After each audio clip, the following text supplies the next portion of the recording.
ಸದನ ಸದಸ್ಯರೆಲ್ಲ ಹೋಗಿ ಅದು ಕಂಡ ನಿಂತು ಏನು ಧನ್ಯತ ಭಾವನೆ ಅಂದ್ರೆ ಅದು ನಾನು ಮೂಲತಃ ಇಂಜಿನಿಯರ್ 16 ವರ್ಷ ಆದ್ರೆ ನನಗೂ ನನ್ನ ಭಾರತದಲ್ಲಿ ನನ್ನ ಕರುನಾಡಿನಲ್ಲಿ ಇರುವುದಕ್ಕೆ ತುಂಬಾ ಹೆಮ್ಮೆ.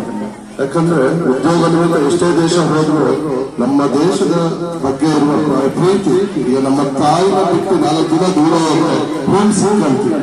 ಹಾಗೆ ನಮ್ಮ ದೇಶವನ್ನು ಬಿಟ್ಟು ಇನ್ನೊಂದ್ ಕಡೆ ಹೋದಾಗ ನಮಗೂ ಹೋಮ್ ಸಿಕ್ ಆಗತ್ತೆ. ಯಾಕಂದ್ರೆ ನಮ್ಮ ಭಾರತ ತಾಯಿಯ ಪವರ್ ಅಂತ. ಹಾಗೆ ಆ ಭಾರತ ಅಂದಾಗ ನಾವು ಒಂದು ನಮನ ಹೇಳ್ತಾ ನಾವೆಲ್ಲ ಹೇಳ್ತೇವೆ ಒಂದೇ ಮಾತರಂ ಅಂತ.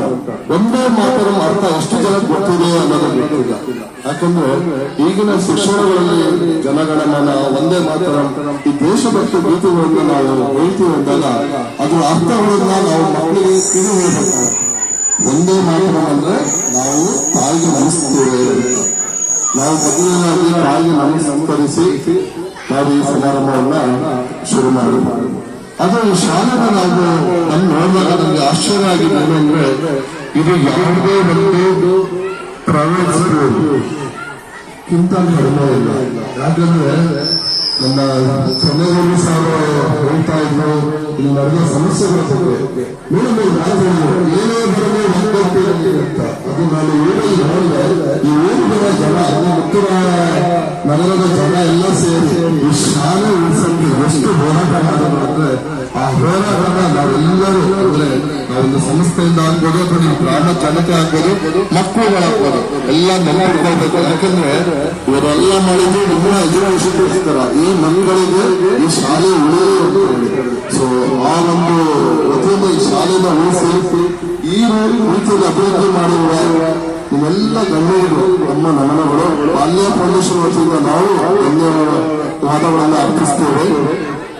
ಹಾಗೆ ಇನ್ನೊಂದು ಮಾತಾಡೋದು ಏನಂದ್ರೆ ನಮ್ಮ ಸರ್ಕಾರಿ ಶಾಲೆಯ ವಿದ್ಯಾರ್ಥಿಗಳು ಏನೋ ತಳುಕು ಬೆಳಕಿಲ್ಲ ಅಂತ. ಮೇಡಮ್ ತಳುಕು ಬೆಳಕು ಬೇಡ, ತಳುಪಾಯ ಗಟ್ಟಿ ಇರಲಿ ಅಂತ ಹೇಳ್ತೀವಿ. ಯಾಕಂದ್ರೆ ಒಂದು ತಳುಪಾಯದ ಫೌಂಡೇಶನ್ ಗಟ್ಟಿ ಇದ್ರೆ ಅದು ಎಂತ ಮನೆ ಬೇಕಾದ್ರೆ ಕಟ್ಟೋದು. ಈ ತಳುಕು ಬೆಳಕು ಮನೆಗಳು ಅದೇನಂತ ಒಂದು ಗಾಳಿ ಬಿದ್ದೋಗ್ತಾರೆ. ಇವರೆಲ್ಲ ದೇಶದ ನಾಯಕರಾಗ್ತಾರೆ, ಕ್ರೀಡಾಪಟುಗಳಾಗ್ತಾರೆ. ಈ ಒಂದು ಎಕ್ಸಾಂಪಲ್ ನೋಡಿ ಸರ್ ಕೆಲವರಿಗೆಲ್ಲ ಪದಕ ಕೊಟ್ಟರು. ಅವರು ಪಿಟಿ ಮಾಸ್ಟರ್ ಇದ್ರೂ ಅವರ ಶಿವಕುಮಾರ್ ಸಾಹೇಬ್ ಅವರ ನೇತೃತ್ವದಲ್ಲಿ ಅಥವಾ ಅವರ ಒಂದು ಮಾರ್ಗದರ್ಶನದಲ್ಲಿ ಅವ್ರಿಗೆ ದುಡ್ಡು ಬಂದ್ರು ಅಂತ. ಇಂಥ ಹೆಮ್ಮೆ ವಿಚಾರ ಬರೋದು. ಇವತ್ತು ನಾವು ನಮ್ಮ ದೇಶದಲ್ಲಿ ದೇಶ ಮಾಡಿದ ತಕ್ಷಣ ಕ್ರಿಕೆಟ್ ಇಂಡಿಯಾ ಗೆಲ್ತು ಇಂಡಿಯಾ ಅಂತ. ಬರೀ ಕ್ರೀಡೆ ಅಂದ್ರೆ ಇಂಡಿಯಾ ಕ್ರಿಕೆಟ್ ಒಂದೇನ ಮೇಡಮ್. ಇವತ್ತು ನೋಡ್ತಾ ಇರ್ಬೋದು ಒಲಿಂಪಿಕ್ ನಡೀತಾ ಇದೆ. ನಾವು ಪೇಪರ್ ನೋಡಿದಾಗ 6 ಪದಕ ಬಂತು 7 ಪದಕ ಬಂತು ಅಂತ ಮಾತಾಡ್ತೀವಿ. ಅದಕ್ಕೆ ಕಾರಣ ಏನು ಅಂದ್ರೆ ನಮ್ಮಲ್ಲಿ ನಮ್ಮ ದೇಶದಲ್ಲಿ ನಾವೆಲ್ಲರೂ ಎಜುಕೇಶನ್ ಅಂದ್ರೆ ದುಡ್ಡು ಮಾಡಿ ಇರೋ ಒಂದು ಕಲೆ ತತ್ವ. ಮಕ್ಕಳಲ್ಲಿ ಒಂದು ಪ್ರತಿಭೆ ಇದೆ.